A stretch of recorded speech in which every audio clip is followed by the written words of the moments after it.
Hey guys, it's Karrie and I am back with another, let's call it Cooking with Karrie video. And today I'm going to be making vegan chili, vegetarian chili, whatever you want to call it. If you are a meat eater and you want to add meat to it, feel free to do so. Do some ground beef, maybe some ground sirloin would be good. Or if you want to do something a little bit maybe healthier, do some ground turkey, but it's completely up to you what you want to add. This is just going to be vegan for me today, and I hope you guys enjoy this chili recipe and take it and run with it. Add more stuff, whatever you want to it is completely up to you, but I'm going to show you what I do, so I hope you enjoy it. Before I get started with anything else, I'm going to roast this garlic first. I hate raw garlic, but absolutely love roasted garlic. So what I'm going to do is just get a knife, cut these two in half, and then I've got a pan that I will bring forward that you guys can see. And I've got the oven preheated to 280 degrees Fahrenheit. I feel that you should roast your garlic on a low temperature and for a slower period of time, because I've had experience where I have had the temperature too high and then it just burns, and that's not what we're going for. So I am left-handed, so my arm may be blocking, but you're basically going to cut it right here. So just grab a hold of it, and then sometimes I have to, let me move my pan, there. Sometimes I just have to do this. Alright, so there's the garlic. I'm going to put that in the pan, then I'll show you, then I'll move the pan forward and show you what I'm going to do next. Okay, I've got it on, sorry for the puppies barking. I've got 2 pieces of foil down. I like to do that, a double of it. And then I'm going to take some olive oil. And I am just using the California Olive Ranch. And then I'm going to just pour quite a bit of olive oil over that. And then I'm going to wrap it up. And I'll check it after about 15 to 20 minutes. It'll probably go at least 30 minutes. And then I will show it to you then. I don't think it'll be ready in 15 minutes. So it's just going to go in the oven like this, and then I'll check back with you. I got this out of the oven and I already looked at it, and I do think I overcooked it. I left it in about 45 minutes. I looked at it after about 15 and it was nowhere near done. But I started doing some other things and came back and forgot. So like this one is definitely overcooked, but I can still use some of the others. And I'm not going to be using all of this garlic in the vegan chili. I do like to keep a lot of this roasted garlic in the fridge for other things that I like to cook. So that's why I do 2 heads of garlic. So I'm going to go ahead and show you how I get that out. So I just got a plate, and then I'm going to just squeeze it out. You can let this cook a little, cool a little bit before you do it, because it is a bit hot right now. So I think about 30 to 35 minutes would have been perfect, but I, again, just got involved doing something else and forgot. Okay, so I'm not going to get that one out right there. And what you can do is, there's a couple ways. I've got a mini food processor that I like to blend all this up in, but you can mash it up with a fork, and this is perfectly perfect as well. Just make sure you don't have any of these pieces in it. Sometimes they fall out. That is Chanel. She's just fine. She's chasing Coco, and when she does that, she screeches like that, if you can hear that. So I will tell you, your entire house will end up smelling like garlic when you roast it, but it can get pretty strong, but I don't mind the smell of it too much. So I'm going to go ahead and take these out that I don't want. Just pop them out with a fork. Now some of that is still good, actually. Oh, that was hot.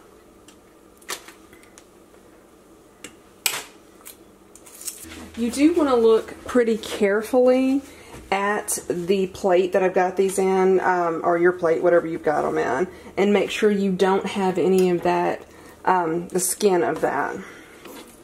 And I usually just get a small bowl and put this in with a little bit of olive oil, and then I'll just store it in the refrigerator till I'm ready to use it. And it can be used on so many different things.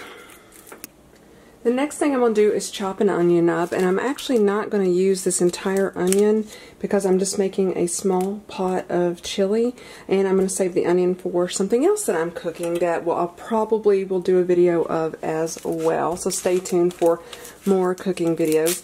And I'm not going to show me chopping this whole thing on camera because I need to get over here and the camera's blocking my way. But what I typically do is just take the ends of it off and then just peel the stuff off and then start chopping.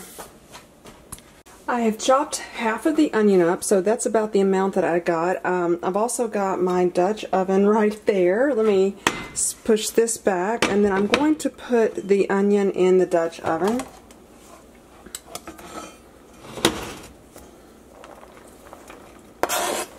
Oops.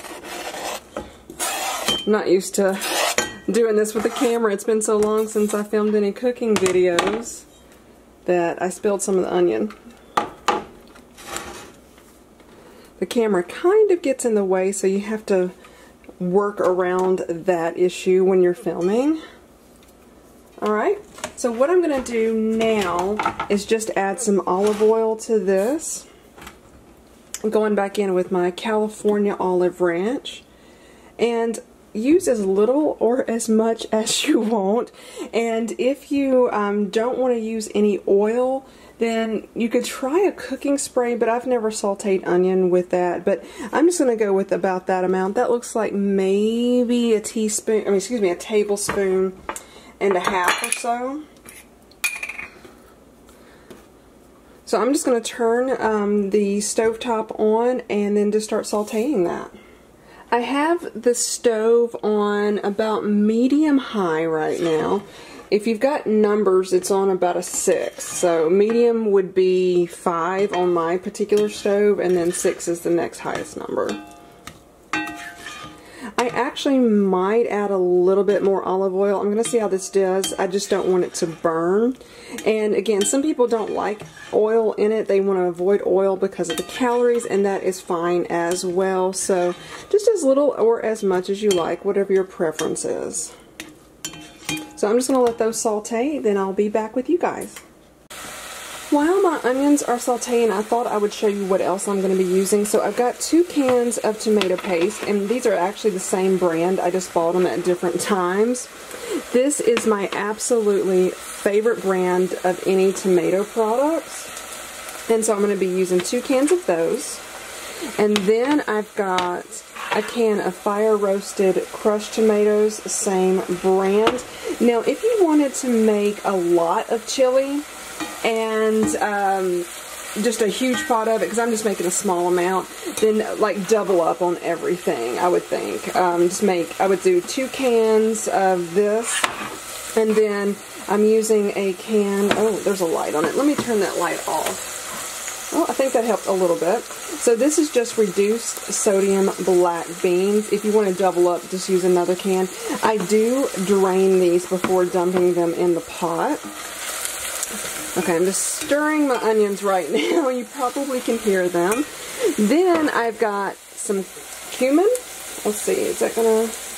I know it's really, really bright. And then some chili powder. And with these two, you kind of just do them to your taste. So I think less is more to start out with. And if you like it really, really hot, just continue to add more chili powder. If you like it not as hot, really mild, which is the way I like it, then start out with the small amounts. I'm going to do like a couple of teaspoons of the cumin to start with, and then I'll probably do a couple of tablespoons, taste it, and then just add more as I need to do so. If I know that if I double up this recipe, because I've done that before, I've used 1/4 of a cup of the chili powder.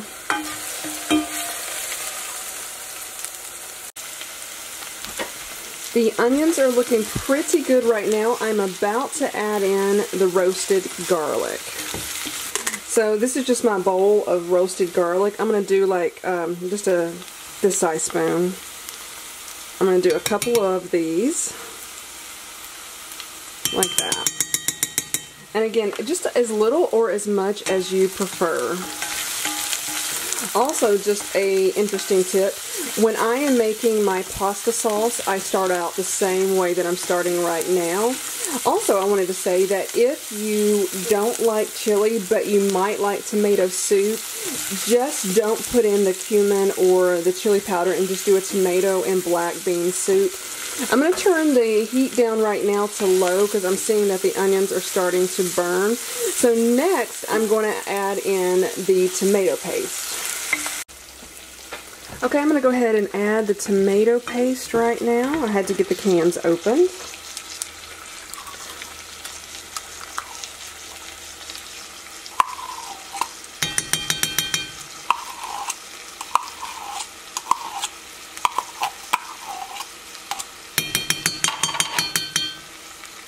And I like to cook this for a while and just let that tomato paste just kind of marinate in with the onions and garlic and olive oil, and then I will add the other tomatoes and the black beans, and then the last thing I will add is the chili powder and the cumin. But I'm just going to leave it like that, and then let me show you just so you guys can see what it looks like right now. I'm just going to let this cook on low for a little bit, then start adding the rest of the ingredients. I've let this just cook on low for about 5-10 minutes. And in the meantime, I had a little bit of a kitchen accident. I don't know if you can see the Band-Aid on my finger. I was trying to open up the cumin bottle container and with a knife, and I ended up stabbing myself with a knife. But I am okay, so I just added that. So the next thing I'm going to go ahead and add is the can of crushed tomatoes. Ooh, I hope nothing splashed on the camera. It was splashing just a little bit. And you can see that's why I'm not making a huge pot of this. Well, for two reasons. One is I do kind of get tired of it, but I'm going to freeze what I'm not going to use and then just get it when I want it. And then also the pot's just too small. Sorry about my uhs on this. Forgive me for doing that. It's been a while since I've done a cooking video. Also, I wanted to tell you, I didn't mention you can definitely use salt and pepper to taste, just whatever you prefer, in that I'm not a huge person that likes salt, but when I added the can of tomatoes, I do think it's going to need a little bit of salt in there, so I will probably be adding that next. And then I went ahead and drained the black beans. I did wash them as well. I just put them in the strainer and ran some water over them.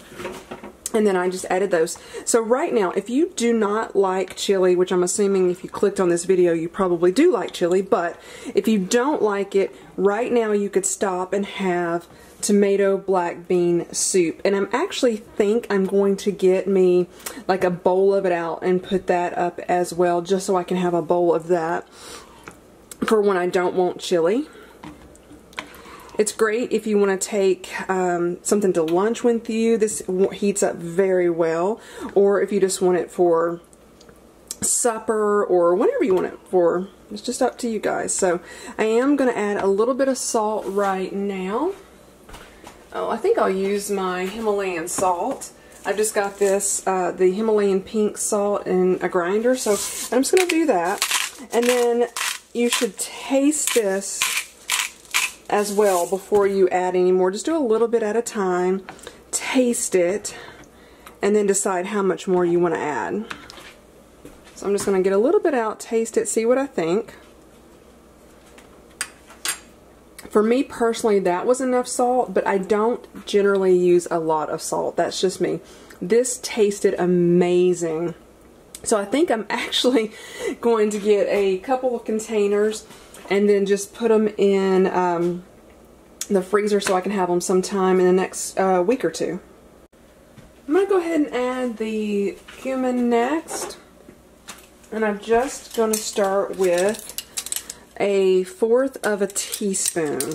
And so I just get a little bit like that. Oh, I got the thing way too high, sorry. So I'm going to do that, spread it around, probably do another 1/4 of a teaspoon. So I was using my Mickey Mouse measuring spoons, and as you can see I've been using a Mickey Mouse thing to stir it around. So I like to mix that in prior to putting in the chili powder.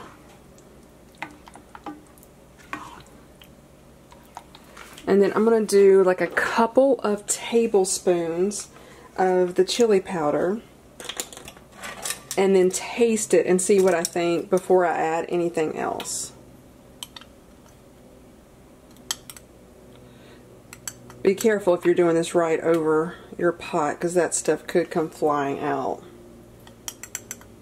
And again, I like mine super, super mild, so I'm not even going to fill that tablespoon up. Stir it in.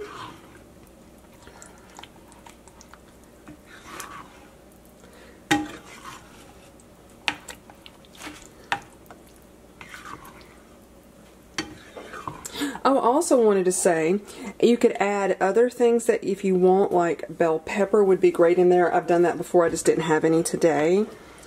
And there's another thing I wanted to mention. Some people like the flavor of bell pepper. I'm one of those people, but I don't like the chunks of it. So what you can do is when I sauteed those onions, you would saute your bell pepper at the same time and then add the garlic in just like I did it. Then put that in a food processor or blender to make it more liquidy. At that point you get the flavor but not the chunks of the bell pepper and onion. Some people prefer it that way. That's the way I would do it if I was going to add bell pepper. Some people prefer the textures and want that chunkiness, and they would prefer to have it just chopped up. You just kind of got to do what you like to do. So I'm going to go ahead and taste this, see what I think. Okay, that's absolutely perfect for me, but it is super, super, super mild. If you like it hot, you're going to want to add a lot more chili powder. That is just really, really mild. I just like the hint of chili, so that's what I'm going to go with. Thank you so, so much for watching. Let me know if you try this recipe, and I would love to know if you've modified it in any way, added more stuff. Tell me what you would add to it. Thank you guys so much for watching. Bye-bye, everybody.